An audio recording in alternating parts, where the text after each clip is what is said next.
You put your hand in the tank, then suddenly, pain, burning, a sharp sting, swelling. That small, innocent-looking fish had just injured you. This happens more often than you'd expect. Most people never see it coming, because it's a cute, sweet little fish, right?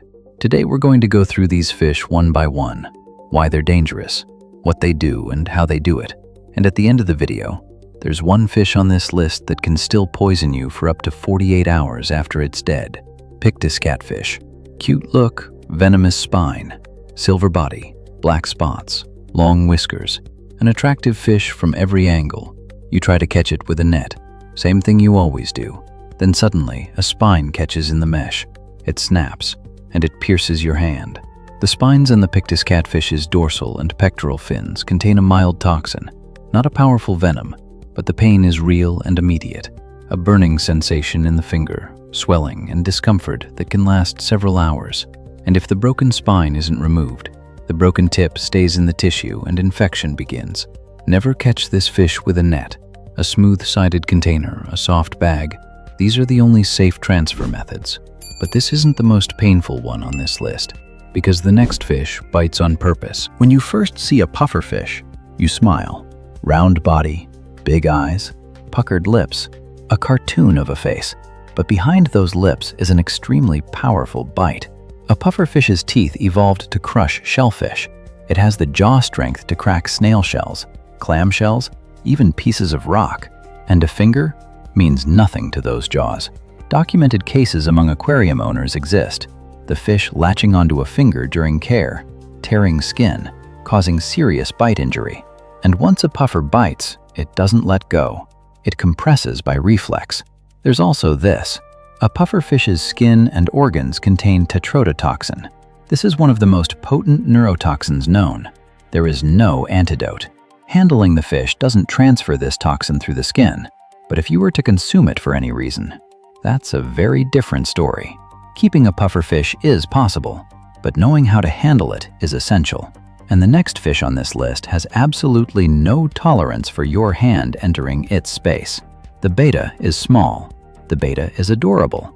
The betta is safe, but the betta has teeth. Small, sharp, real teeth, and they can genuinely break skin. A finger bite during tank maintenance is a common experience among hobbyists. Most are minor, but some draw blood. Why is a betta bite so unexpected? Because the betta reads your finger as a territorial threat.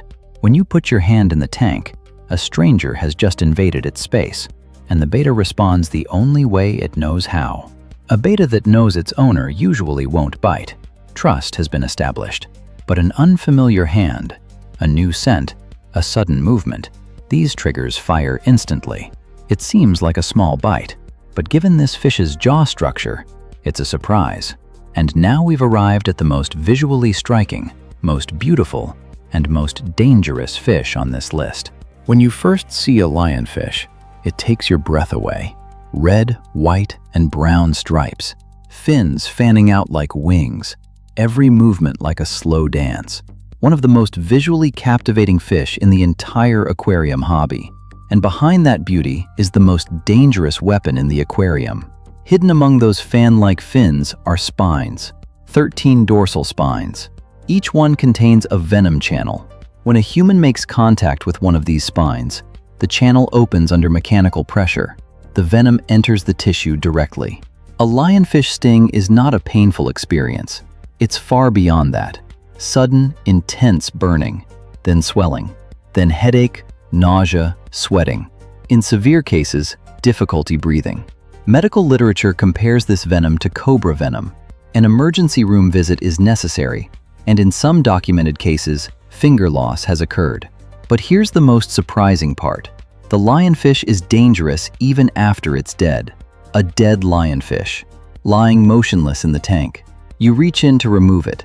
The venom in those spines can remain active for up to 48 hours after death.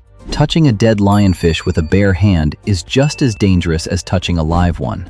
This is one of the least known facts in the entire aquarium hobby. We touched on the freshwater stingray briefly in a previous video, but we never talked about the injury side of it. That changes now. The freshwater stingray has a spine on its tail. It's for defense. and that spine contains a venom channel. The most common scenario during tank maintenance. The stingray gets cornered. It panics. The tail curls reflexively. The spine goes into your hand or forearm. What follows that moment? Immediate tearing pain, localized swelling and redness, tissue necrosis, meaning the localized death of tissue in that area. In some cases, cardiotoxic effects, disruption of heart rhythm. Special equipment and special technique are essential for handling a stingray. A bare hand, a sudden approach, this combination is always a risk. The Oscar is large and impressive. Everyone knows that. But the Oscar's jaw strength rarely gets talked about. The Oscar has one of the most powerful bites in the large cichlid family. In the wild, its jaw is strong enough to crush insects and crustaceans hidden under rocks. And when that jaw comes toward your hand, it becomes a real problem. Oscar bite experiences are extremely common among aquarium owners. It usually happens during hand feeding. The Oscar goes for the food, the finger is in the same space, and it bites by reflex. Skin tears, bleeding, and even deep bite injuries have been documented. Hand feeding an Oscar is a beautiful way to build a bond, but is the risk worth it? That's for you to decide. A few simple rules can protect you from most of these situations. Keep gloves on hand. Thick, waterproof aquarium gloves. For Pictus, Stingray, and Lionfish maintenance, these are mandatory, not optional. No sudden movements. The majority of injuries happen during sudden, unexpected actions. The fish panics. The defense reflex fires. Slow, predictable movements significantly reduce this risk. Avoid nets, especially for the Pictus, Oscar, and large cichlids.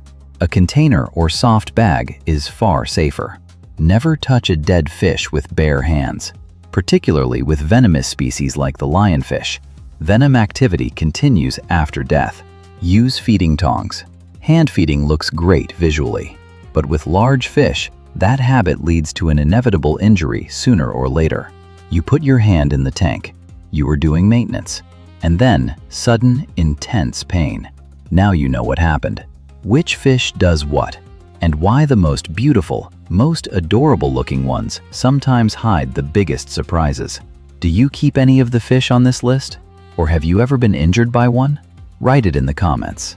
In the next video, I'll be covering aquarium fish that carry a small but very hidden weapon. If you don't want to miss it, you know what to do. See you under the water.